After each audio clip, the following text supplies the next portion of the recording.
This is the Restaurant Technology Guys podcast, helping you run your restaurant better. Presented by Jeremy Julian, the Chief Revenue Officer of CBS North Star. Please check us out at cbsnorthstar.com.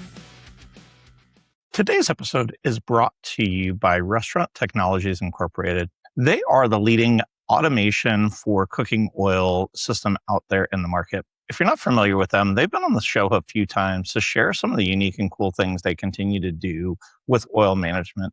I recently had their newly appointed CEO on the show, and they built an end-to-end closed-loop automated oil management system that delivers, monitors, filters, collects, and recycles your cooking oil. It sounds like they do a ton, but it really is a cool system that I think everybody should be considering looking at. They clean up one of the dirtiest and dangerous jobs in your kitchen. So if you haven't heard of them, I would encourage you to check them out. rti-inc.com, or you can call them at 888-779-5314. They've helped over 50,000 customers in the United States with their cooking oil. So clearly they are doing something right. And now back to the episode. Welcome back to the Restaurant Technology Guys podcast. I thank everyone out there for joining us, as I like to say on every episode. I know you guys got lots of choices, so thank you guys for hanging out. Today, we are joined by two people that I've gotten to know over the last year, I guess, as we've been working with them. And I'm excited for them both to share the story because it's a unique one, but a fun one, quite frankly. And I'm going to not steal his thunder, but why don't you guys both introduce yourself? Luke, why don't you start? And then Jake, you can pass it over to Jake to introduce each other. And then we'll jump into a little bit about what y'all get to do on a daily basis at Surcheros. Okay.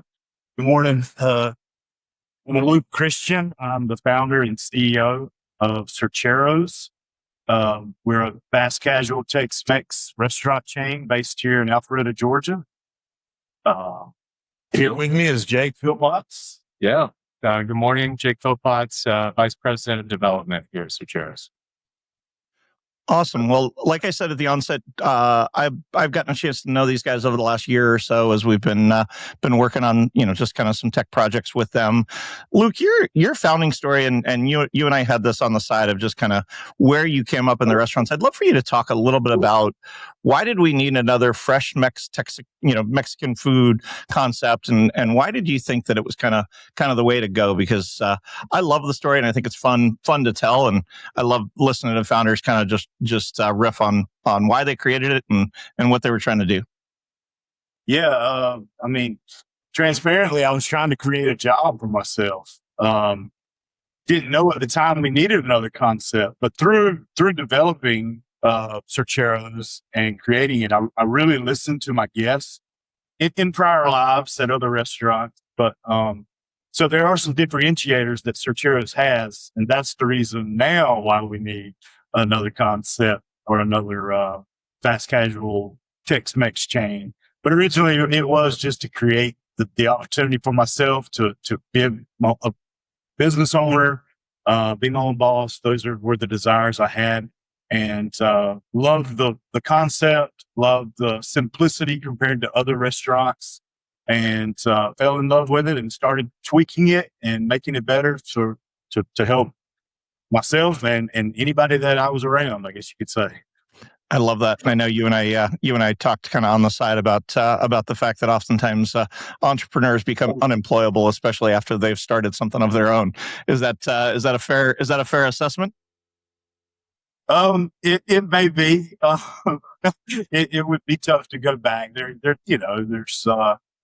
the creativity factor, some of the I guess making your own hours occasionally. Those are things that you get used to, but you also, some of the flip side is the hours sometimes are uncontrollable and unlimited and never end. So, but unemployable, I don't know. I'd like to think I still could. You still could figure it out. I love that.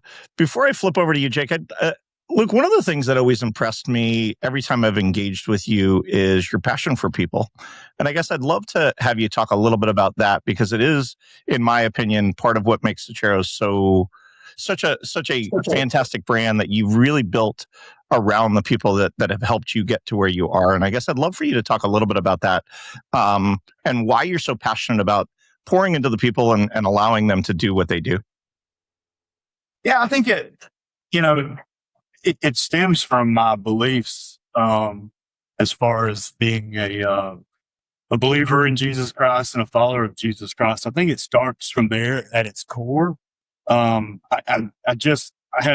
then when you put in the restaurant part of it, I mean, we literally are there to take care of people and to serve people. And that comes from that mindset of serving. So I see my guests, my team, they're all people I'm serving.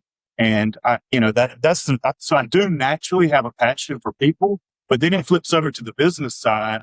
And when I set out franchising, I was going to be this new guy that you didn't have to have a certain wallet size, and you just needed passion and some experience, and I was going to help you get started. Well, that doesn't always work. And, you may want to, maybe I started that too quickly, but I still see that. I still see guys that, man, they would make fantastic restaurant owners. They just don't have the financial backing. They need the support. But also on the other flip side, I see people that want to invest their money, but they don't have any operational desires, or, they want to be a silent owner. They want to own a restaurant because they love the brand and they think it'll make them some money. But who's going to run it? So my vision is to continue to merge those folks that we're finding that you got great operators, passionate, love being in the restaurant. I love being in the restaurant. We're in an office. I get more passion when I'm in the restaurant sometimes. So I still see that. I think there's a way to really, part of our mission is to bring prosperity to each guest, each other, and each community we serve. And I truly believe that there is a way to get the money out there that needs the expertise, and to get the expertise blended. And that's kind of a long-term goal of mine and vision. I love that. And the cool part for me is I've watched you guys execute on that, and kind of getting to see on the front lines. Jake, this isn't your first rodeo. Talk to me a little bit about your background and your history. Obviously you chose to come partner with the team and try and grow the brand with them. And you and I had a chance to speak most recently, just kind of a little bit about your background, but I'd love for your listeners to hear a little bit about your background and why you feel so passionate that Surcheros is really on the precipice of just kind of exploding. Because I'm excited to hear it and see it, and kind of what did you see inside the curtain that you would want our listeners to hear? Yeah, of course. I cut my teeth in the restaurant industry working for Chick-fil-A shortly after I graduated from college. And I feel like that was the foundation for me to understand how excellence is achieved within the restaurant space. Right. Chick-fil-A has their challenges just like every other brand out there. I think sometimes there's this kind of halo around them. They think everything's going right. That's just not the case. But they are working hard, right? They have a great culture there. They have a great product. And I was able to be a part of that story and a part of that journey.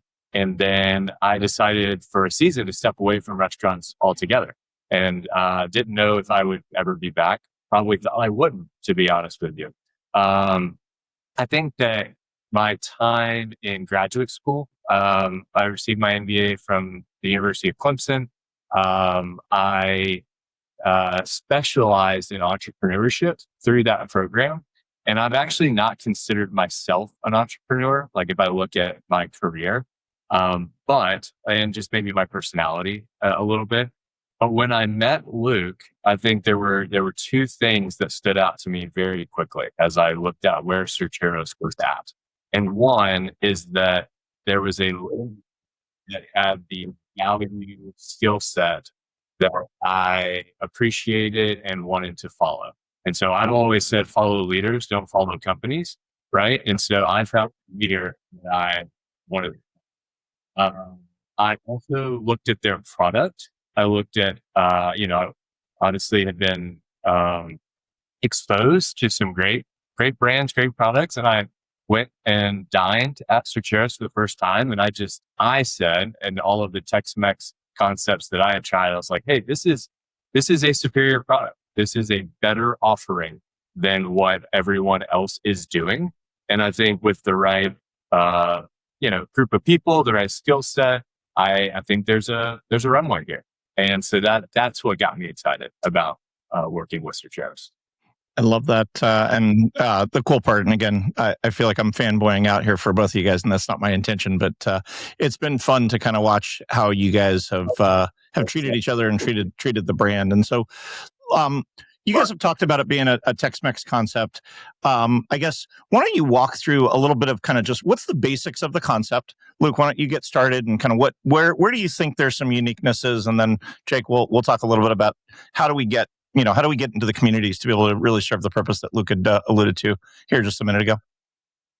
Yeah, your basics. When we first started, this was something I said probably a million times: burritos, tacos, nachos, quesadillas, and salads. And I said it in that order, how it rolled off my tongue. As of late, as we've all seen, many concepts explode into the bowls, and bowls has risen to the top of ours. So your basics there are burritos and bowls. We do offer, as I said, quesadillas, salads, nachos, and tacos as well.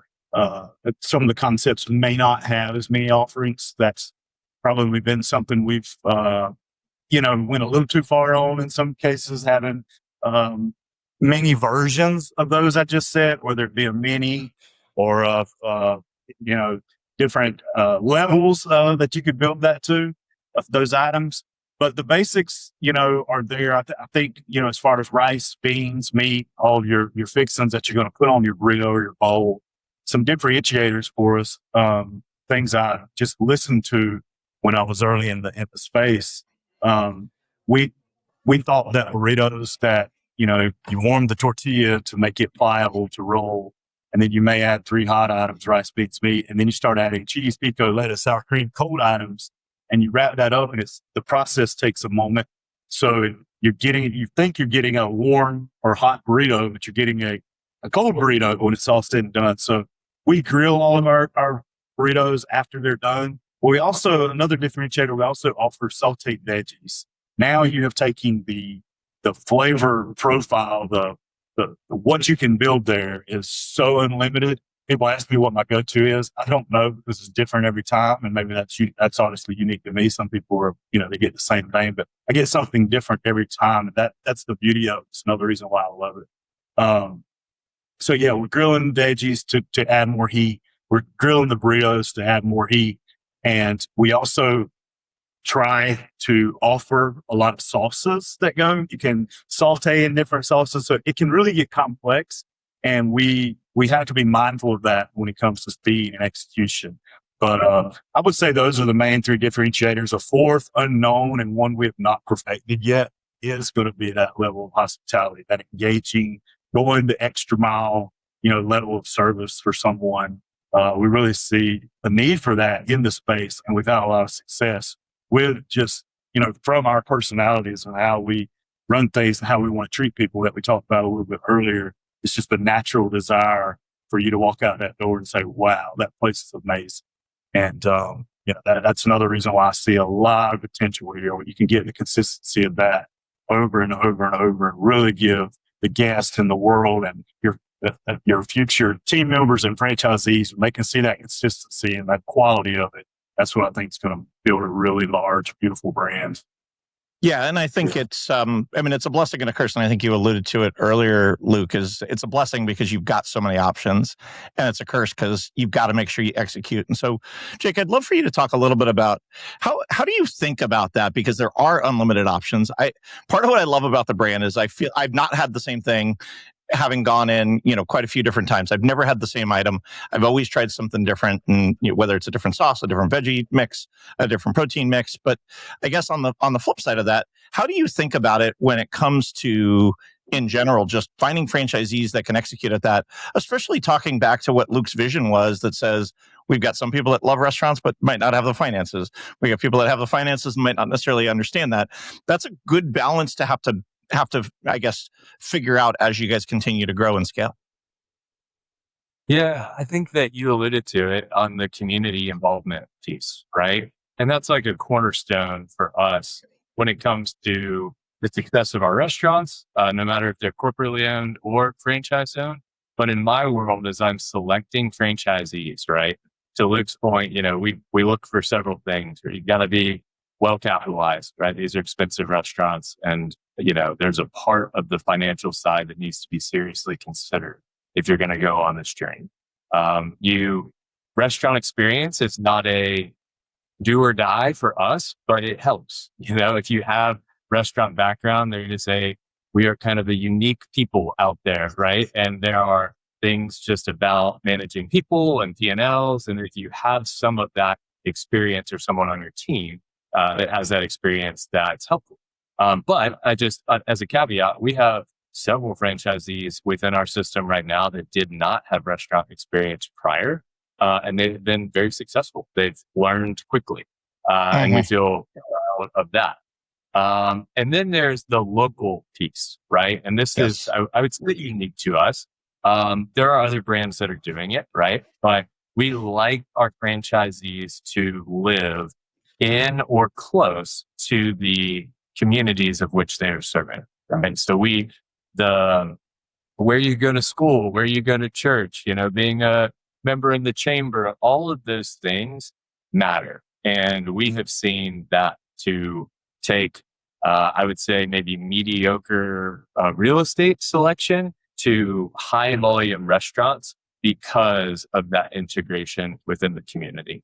And, on the franchise selection side, and this kind of overlaps into that community play. But the fourth thing that we look for is the cultural fit, the value piece, right? And that's something where, out there, everyone's trying to sell franchises, and there's different criteria and there's different standards. But for us, there's a very specific type of person that we're looking for that encompasses the values of originally Luke Christian and what he set out to do and how he set out to do it. And then it has developed into this entire company that's got, close to 50 restaurants all across the Southeast that are showing up that way in all the areas that we're serving our guests. I appreciate you sharing that. And I often talk to people on the show and they talk about these things. The part that I guess I was able to witness is I watch your teams live it. They truly are part of these communities. And so, Luke, one of the things that I also found super unique is you guys have gone to, at least initially, gone to some of the less served communities. And I'd love for you to talk a little bit about that. And by less served communities, you're not in the heart of Atlanta. You're not, you might have stores that are going to grow there eventually, but you're not taking the same cookie cutter. Everybody says you got to go to the center of the cities that are there. You guys have found success in some of these suburban areas and some of these, I guess, less served areas become the go-to. And now when these other larger chains come in, they oftentimes find that it's that the competition is pretty fierce in some of these communities that you guys have built such great restaurants in. So I'd love for you to talk a little bit. Was that intentional? Was that on accident? Was that kind of, talk to me a little bit about where that's at. Because I know you guys are going to get to a place where you guys are in every major city in the US, but at least initially from my research and talking with you guys, it feels like you guys found really good success in some of these less served communities. I'd love to hear a little bit more if that was an intentional act or not. Sure. I think a lot of it's just the origin of where we began. So being in southern Georgia, you're serving rural communities, and they were close proximity to where I was in Douglas. So obviously I started in Douglas. Then I went 45 minutes one way to a city called Lake Drop, Georgia. Then I went 45 minutes the other way to a city called Tifton, Georgia. And that's how originally. And then I went about an hour and 15 minutes north to a similar sized town called Dublin, Georgia. So that's how it was growing, just from where we are, hitting those underserved markets. We also, being as there were other competitors in the space and us not having that, the confidence that we do now, we, transparently we're dodging some of those competitors. We didn't know how we would stand up against them. Now we have found that we stand up against those guys very well.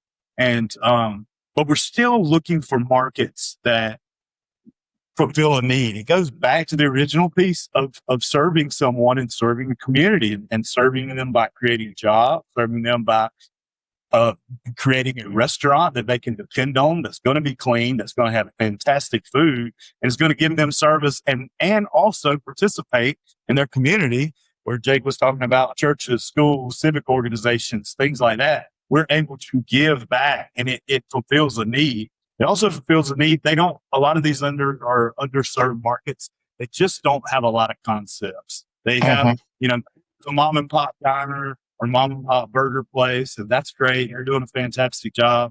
And then there's a lot of, no offense to anyone out there, but your normal row of QSRs. There's just nothing that has, our restaurants have fresh food. There's no freezers. We're making everything from scratch. So we're serving, if that is an underserved market, in a fresh quality product. So it's a really big deal when you open in markets that are, I call them mid-sized, but they're probably, when you compare it to an Atlanta, or very small cities that have not been exposed to the concept yet. It's a pretty easy home run, fish in a barrel, if you would, especially if you execute. And then when those competitors come in, they're loyal to you on those. So the big guys have figured that out, and that's become, part of their strategy. And that's quite frankly, their strategy, and them moving in on us in some of those small markets is what. And then at first you're worried. You're like, oh no, this big guy's coming in.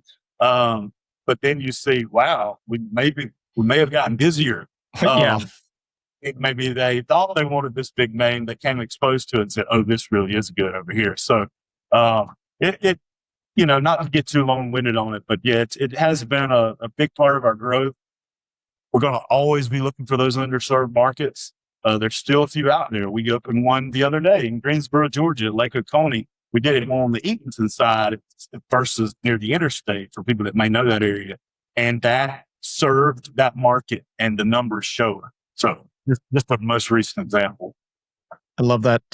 Jake, talk to me a little bit about site selection. Every time I talk to franchise groups, it's not just the communities, but it's hard because real estate has got to be one of the toughest things. Picking the right real estate. You alluded to it earlier. You guys have had some less, I guess, prevalent locations. You guys don't have a cookie cutter model, at least in my experience thus far. It's not, and I'm going to use a brand that you guys directly compete with. You walk into a Chipotle just about anywhere in the U.S., they look very similar, right? And I'm not saying that in a bad way. It's just they're very cookie cutter. They find the right size box. They just build out that box. You guys are not that way. And I guess I'd love a little bit of thought on that, because it is a little bit of a uniqueness that people have real estate, but you guys have been able to figure out how to make it work within the box that they may have. I had the privilege of going to the store in St. Simon, gorgeous store, the store right next to your guys' corporate office. Also a gorgeous store, but very different.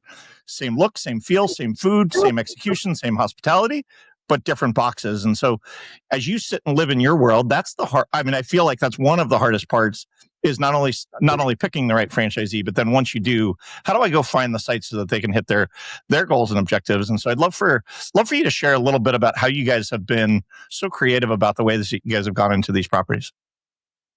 Yeah, the real estate arena is challenging. I think anyone in the space knows that. And when I'm talking with prospect franchisees, we speak to the fact that there are two main decisions that you will make that will determine the success or failure of a restaurant. One of those is your operator, who is running the restaurant day in and day out. And then the other is the real estate selection, right? And it's very hard to undo bad real estate selection. Yeah. Right. So we're trying to be as strategic and analytical as we know how, given the resources that we have. I like the fact that we are a little bit unique of where we can go. And I think some of our franchisees who have come from bigger brands that do have a little bit more of hey, it's the same everywhere, love the fact that we are able to be more nimble, I would say, as we enter these markets, right? We can go in line, we can go in cap, we can, if there is a piece of dirt on that side of town, we can build out a freestanding restaurant like we've done in many communities. And I think that gives us an advantage to go where we know we need to go in town and not be as restricted.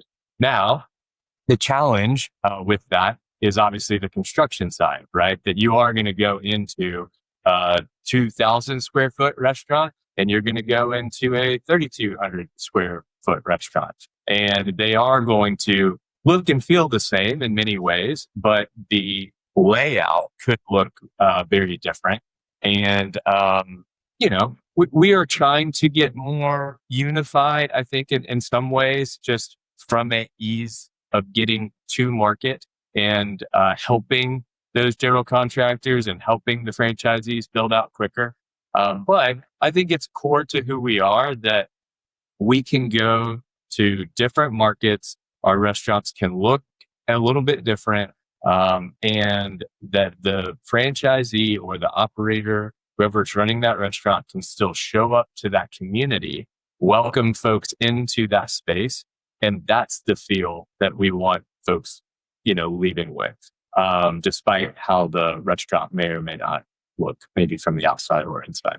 Yeah, and I think one small piece just to add to that, it gives that potential franchisee, they can have a portfolio of types of restaurants. So if they aren't able to purchase real estate and build a building out of the get-go, they can start with a great inline or end cap, and then they may find one that they're partial to. I really want to own in this city, and I really want to own this dirt, and they can add that in and they can build. So there's a lot of flexibility on how you build your portfolio of restaurants. We found too with being like that. So just wanted to add that small tidbit. Great point. I love it. And part of why I wanted to call it out is because I talked to others on the podcast, and it's like, it's just got to be cookie cutter. I need an inline. I need a 3,200 square feet or whatever the number is. And I love that you guys are constantly evolving and making it better. I'm going to talk a little bit about Off-Prem. I think you guys have been doing a little bit in the way of trying to drive some Off-Prem, but a lot of people are trying to figure out, how do I maximize the four-wall economics? How do I drive sales? You guys have a fantastic product that travels well for catering. I guess I'd love, Luke, talk a little bit you talked about the differentiator in the store is I can grill that burrito and make sure everything's hot. You got to manage that when you're delivering to an office space. I guess I'd love to have you talk a little bit about that, because it is, if it's not the hottest thing that I talk to people about, it's a very hot topic for a lot of people trying to understand, how do I grow sales? Because I've already maximized potentially the four walls. How do I maximize sales outside? And how do you guys think about that from a product delivery perspective and really even a product innovation perspective to make sure that you guys are delivering on the brand promise, but also driving top line sales for your team? Yeah. Just initially, I just wanted to point out, I've been catering and doing off-prem from the get-go. So I think that probably helped. I know restaurants, I feel for restaurants that, have the process of how do I add that as another, offering. I happened to work for a gentleman one time that he had done a ton of catering in his career. A ton. So I learned so much about off-prem, and, just reeling that back to Surcheros. I've always thought of the product, it's different. It's good in both ways. It's like you've got an experience inside the restaurant where you're customizing and you're doing exactly what you want. But what we carry to an off-prem, it holds up so well, and it has its own, because you are a little more limited, you have your own taste there and own flavors that you're getting and building. And it just carries so well. We get so many compliments. There's also where I'm talking about the heat factor of the, grilling the burritos and sauteing the veggies. We've got another product, our party burrito, that actually gets better with a little bit of time, believe it or not. So, the flavors mold together. Of course, we're keeping it safe in under 4 hours. If you let our party burrito sit there for about an hour or so, which is going to happen anyway, because of transportation, setting it up before the group gets there, the product gets better and better as it sits. So we have a little slogan that says burritos travel better that we use, and they really do. So some of those are, I think I hit on your questions as far as what we think about innovation. We have had innovation as we've worked with larger groups, such as the University of Georgia. They've asked us or challenged us, can you add this protein, or can you add this? And we accommodated, and it makes us learn a lot. Again, we're still nimble with our catering offerings. We can do a lot more that's on our menu.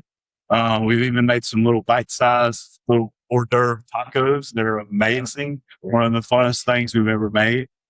So there is innovation. I wouldn't say it's ongoing, but we're really just trying to get the product out there and use all those services that get that, and be able to go out. Again, it's a lot of it's it's community to go out and meet the folks, let them know that you can take care of them when they need food for, more than just a few heads, and take your product out there, get it in their mouths, and the rest all works out. So, well, and I love that. I mean, I do genuinely, and I part of why I asked the question is I was at your partner conference most recently, last month, and I was talking to franchisee out of, and probably a bad word. Well, he's in Florida and he was serving the Florida football team, but he started his day with, $1,500 in sales without even opening his doors. And to me, that is a huge advantage because there's a lot of products out there that you can't do that with. I guess, he and I were just talking about it. Part of why he loves the brand so much is that the opportunity to be able to go get into those communities and go serve that University of football, that University of Florida football team. He now has a regular catering order that comes through. So he knows at the start of his day, he's got sales guaranteed even before he opens his doors and whether customers come in or not. And so I love that you guys are able to execute on that because not all brands can do that. And I just wanted to make sure that I highlighted that before we move too far forward. Yeah, thanks. Awesome. Jake, talk to us a little bit about what you're looking for. I know you talked about the cultural fit. I guess I'd love to have you talk a little bit. I'm sitting here listening going, I've never had a Surcheros. I don't even know what a Surcheros is. I'm now educated. I'm super excited. I want to go figure this out. What does that look like? How do they engage and what can they expect from your team? Yeah. I am accessible, maybe is the best way of saying that. I think that's one of the unique aspects of a new venture and a younger brand is that you will be speaking with me if you are interested in franchising. And when I boil it down to what I think has maybe pushed folks over the edge of selecting us comparatively to other brands out there, it is that they get to know our team. Yes, there's a model, right? It has to be successful, right? The numbers have to work. The product is good. But what we see more than anything else right now is that everyone is being sold to, right? They're being convinced of something. And there's a lot of marketing dollars put into franchise sales out there and all the conventions and all the material. And what we have found is just like sitting down with someone over a meal, getting to know them, getting to know who they are as people, their family, what makes them tick, what's going on in their lives, and saying, hey, we're also real people. We do some things really well. There's other things that we can get better at. There's something about transparency and honesty in the conversation, and that we are welcoming people into more of a journey with us and a partnership than we are selling them a product. And so that is where we seem to attract like-minded people who are like, I'd rather be a part of somewhat of a messy brand, a group of folks that are trying to figure it out, but seem to be onto something, right? Again, it's still important that our model works and that our franchisees are profitable. Those are very important to us. But yeah, I think we're in a world that is so fast paced and so overly sold, and there is authenticity wins, right? Genuine people being genuine with one another wins, and so that's what we have to offer. I think there's another piece to just playing the cards you have instead of trying to be someone else, right? It's like we can't be a national brand, right? And so instead of trying to be that, it's like, hey, we're going to lean into we're regional, fast casual, French-Mex spot that is growing quickly and needs folks that are passionate about what we are trying to accomplish here. I appreciate you sharing that. Luke, talk to us a little. Where can people find us, Surcheros? I mean, I know where you guys are at, but for those, where can they find them? And then I guess I'll make you guys riff on kind of what's the one item or two items that you need to make sure that they try when they first come in, because I bet you if they ask for the mini tacos, they're gonna be like, "What mini tacos are you talking about at the cashier?" But I'm sure there's one or two things that you're like, you know what? If this is your first time to Surcheros, make sure that you're hitting this on the head. So where can they find them? Where can they find a store, and kind of what should they go in and expect from an experience, and what should they order? Yeah, so heavy concentration in South Georgia. South Georgia to me is Columbus, Macon, Savannah. and down towards Florida. So that's cities like Albany, Valdosta, the way across to Douglas, I mentioned, Savannah, Augusta. And then we're from there, you go a little further south. We have currently 3 restaurants open in Florida, 2 in Tallahassee, 1 in Amelia Island, Florida. There are a couple more being built there as we speak.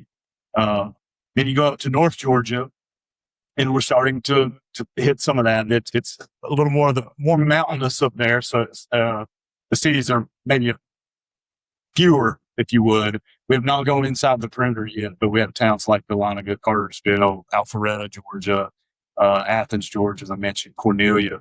And then we're in Tennessee. I think there's 3 current restaurants up in Tennessee outside of the Nashville market, sort of the eastern side of that market. And then in South Carolina, we have 4 cities, just outside of Greenville and Spartanburg, and then Beaufort and Columbia. So that's where you can find us right now. As far as products, again, I think you got to try the sauteed veggies. I think you got to do something with that. You got, whether it's a bowl and you're adding it to the top, and let your imagination go wild. If you like sauteed spinach and mushrooms and red onions and bell peppers and fresh jalapenos, and throw those guys in there. And the flavor, like I said earlier, it's something special when it's done right and you figure it out.